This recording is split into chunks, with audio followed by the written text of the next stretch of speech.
Now, can we please welcome to the Bababa stage our first Babada of the evening, talking about rats, Sam Savage.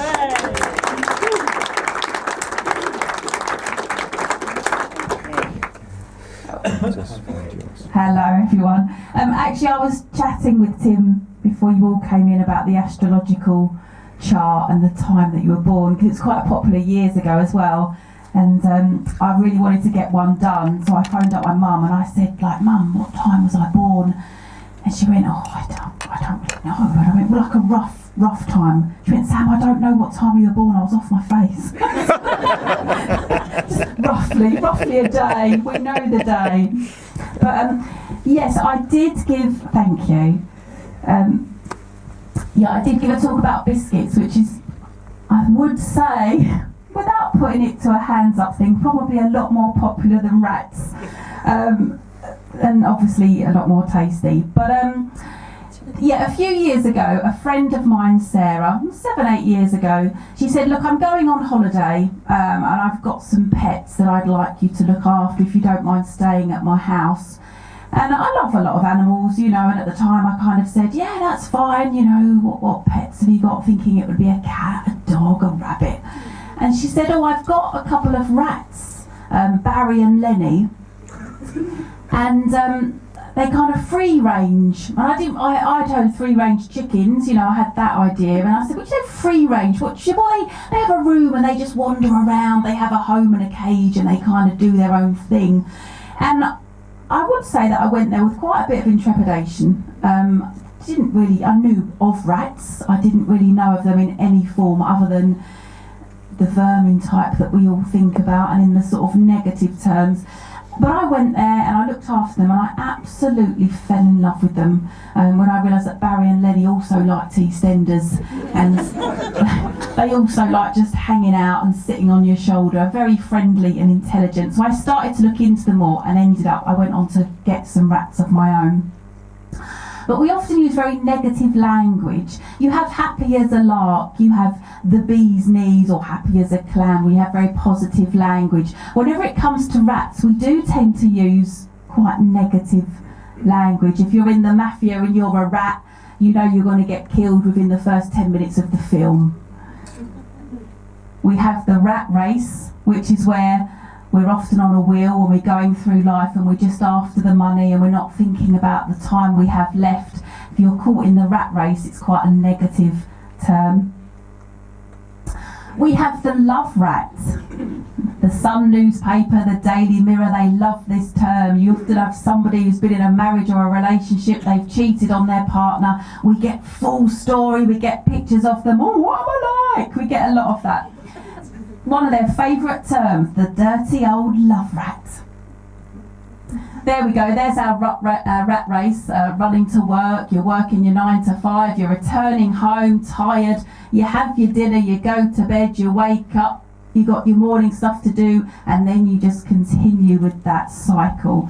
So when we think of rats generally, just in terms of the language that we use, we tend to think of them in quite negative connotations to begin with.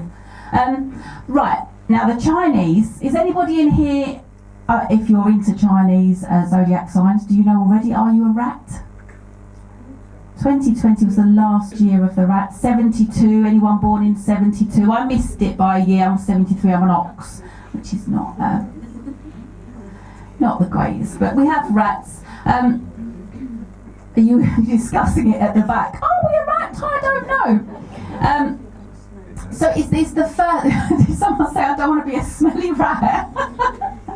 In China, anybody, if you find out that you are in the Chinese zodiac, you're a rat sign, 2024 is your year. It's not officially the year of the rat, but it is a very powerful year for anybody that comes under the rat sign.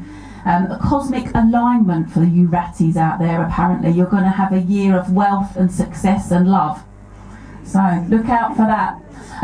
As I say, the rats that are under that Chinese zodiac sign, they're intelligent, they're popular, they love attending parties, and large social gatherings. They have a good understanding of human nature, and his advice and opinions are often sought after. The rat is a hard and diligent worker. Now, one of the most well-known rats that actually seemed to escape that vermin path there and made an incredible career for himself is Roland, who had a distinctive laugh and a best friend. There they are, just hanging out down the Weatherspoons. There's Kevin the gerbil, and I think they went on to have a great pop career as well, didn't they? In the times when Stockaken and Waterman was ruling the world. Now, when I looked up, I thought I just need a picture of Roland Rat. This came up so much of people going, have you noticed how much Roland Rat looks like Rishi Sunak?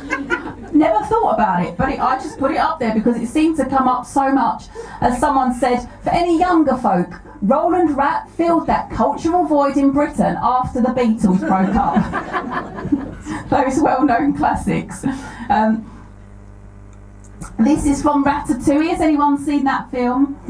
Yes, it's a sweet film. You've got Remy. The story, for those of you that haven't seen, Remy wants to be a chef more than anything in his life, and he goes off to Paris, as you do, to fulfil that lifelong burning ambition of becoming a chef, and meets a little friend who lives in the garbage called Linguini, and they hang out and try and make that dream a possibility. When I looked up, I basically had a little look on Google and I said, what is the actual message of this film? And it came back that anyone can cook. So it's encouraged me to put the pot noodles away. Right. Now, Stuart Little came up, and I haven't seen Stuart Little. Anybody here seen the film Stuart Little? Yeah, a few of you have seen it. It just came up. Now I did think, isn't Stuart Little a mouse? And then I got drawn into the internet. My goodness, what an abyss of nonsense and hatred and anger. Oh my God, you put a mouse in some shorts and people lose their minds. So I've taken a few of these comments about the argument. Is Stuart a mouse or a rat? Could people get angry about this? Yes, they can. So here we have, let's just Google here, the life expectancy, the average lifespan of a mouse kept in captivity is 2 years, thank you. The plot thickens. What the hell? Stuart Little is a goddamn mouse, just look at him. He's obviously a mouse person. Well, that, I don't understand. Films of my childhood, I've no actual clue why. And then someone says, Stuart Little is kind of weird. And it doesn't have a satisfying story either. And both my wife and I agree that it is a big disappointment. He's a human? What the fuck? But he doesn't have a tail. Now, this just goes on until someone says, well, that's basically a woman giving birth to a mouse. Why has nobody brought this up? I mean, it just descended into absolute but completely predictable internet chaos. Now, here's one of the first little ratties that I had. Yeah, this is Beryl. And Beryl, like every rat, wants a present at Christmas. Rats reach sexual maturity at 3 months old. They can have up to 12 litters during the year of anything between 2 to 22 babies. Now, they're often very misunderstood, which I realised when I started to get my own rats. They're incredibly intelligent. You can toilet train them, you can get them to do tricks, and you can call their name and they will recognise it within the group and they will come over to you. The bigger rats, they're giant African pouched rats, are used to detect landmines, they're used to detect tuberculosis, and also they've helped save pangolins. Unfortunately, I didn't manage to get a picture up there, but when you go home, just have a look at pangolins. They're most incredible creatures. Their scales, unfortunately, also the most trafficked and hunted creatures out there, and becoming incredibly rare. Now, rats can smell the scales of the pangolins. They can discover them. They have helped them in the wild and helped their population, as well as discovering landmines and tuberculosis. Their intelligence is off the scale. They're very underrated. Not this one though. This one's just looking for cheese. There's the three of them together. So we've got Mabel, Beryl and Kevin. Now Kevin was the naughtiest out of all of them. The rest were quite well behaved. They did like a good Stephen King novel. As I said, their intelligence is very underestimated. They were often blamed as well for the Black Death plague, which actually when they looked into it, scientists said that it spread so quickly, they don't actually think it was down to rats at all. Again, they got a bit of a bad rep for that. Now, this one has just been to the pub. I've made them a cup of coffee, trying to sober them up. Looks like they've had a good night, and then I put them to bed. I just put this picture up. This is Beryl, and I love this picture because they love tea, and I had to hide my tea from them. It's one of their favourite things, and also they shouldn't really have caffeine because it is a stimulant. So I got decaf especially for them, and they had their own little mug, which they like to drink out of. But she just looks like she hasn't been drinking tea there. She looks like she's had a few cheeky wines. There, she's sitting on the beach having a look round. And this one is called Emma. Emma liked to sleep absolutely everywhere. Now, rats, as you probably know, are used in various experiments. They have been incredibly helpful in the world of science. It's not something I like to delve into, but I recognise that they have got an importance within that world. Rats have been known to laugh when they're tickled as well, scientists have found. It's not a sound that a human ear can hear, but at a certain level, when rats are tickled, they make a noise like laughter. They also dream as well, like humans. They have the same dream state that we do. They have REM sleep, and they also dream like humans. These two were very close. No matter wherever I let them out in the room, they would always find each other to cuddle up. They didn't like to be alone. Emma, again, having a sleep. She would sleep anywhere. She would be in the middle of something and boom, she was gone, fast asleep. She loved a nap. A rat after my own heart. Rats are very social. They hate living by themselves. They're very much into community. Does anybody know what a group of rats are called? Oh, the negative words. I'd say they're better than the government. Certainly prefer Roland Rat to Rishi Sunak at the moment, definitely. But yeah, so they have their different personalities and they much prefer to live within a community. And also within various tests, with a lot of scientists with too much time on their hands, they have noticed that within a group of rats, even if they only have a certain amount of food, they've been shown to have empathy in terms of if a rat is there that's hungry or worse off than them, they will share that food and give more of the food to the rat that needs it. This is Kevin, not recognising his own reflection, so he was trying to be quite big and tough. He was the naughtiest out of all of them. This is one of them wanting to come on holiday with me. Now, I don't know if any of you take spirulina or chlorella. It's a really good powder. It has a lot of vitamins and health value. Unfortunately, Kevin decided one day to break into the bag and looked a little bit like the Incredible Hulk by the time he'd finished. And also my contact lenses. Basically, I picked them up and he had gone through them like shots. All of them gone.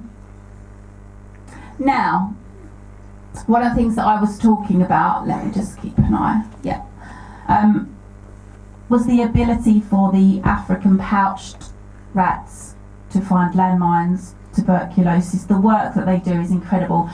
The rats that I had, the domestic rats, the black rat, the Latin for black rat is Rattus rattus, which is just keeping it simple, isn't it, really?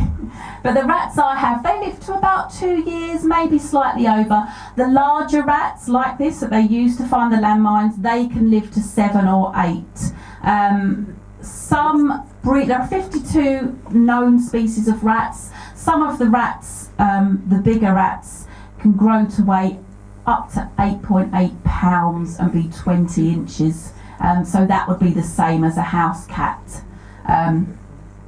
This is one of the ones, the main rat that found up to 100 landmines within his working career.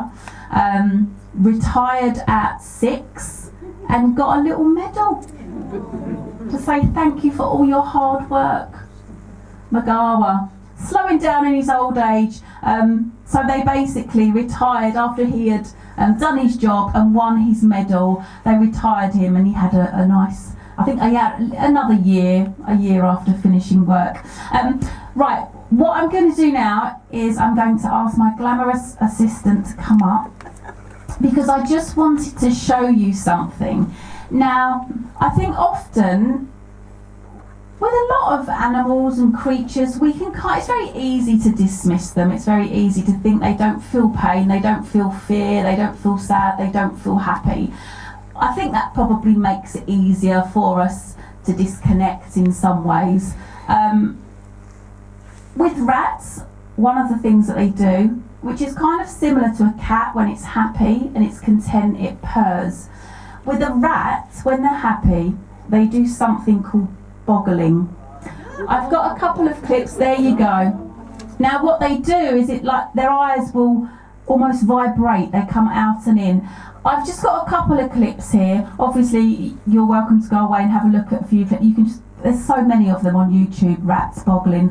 It's just when they're really happy and really content, and when you've owned rats and they're sitting on your lap and you're giving them a stroke and they start to do that, it just means that they trust you, they're comfortable and they're happy. And it's exactly the same as a cat purring or a dog wagging its tail. It's just them feeling that happiness and showing it physically.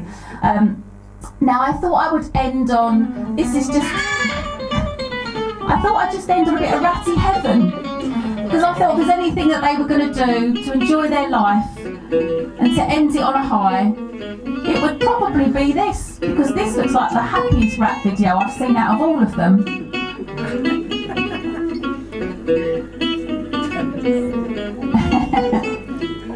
That's that. Thank you.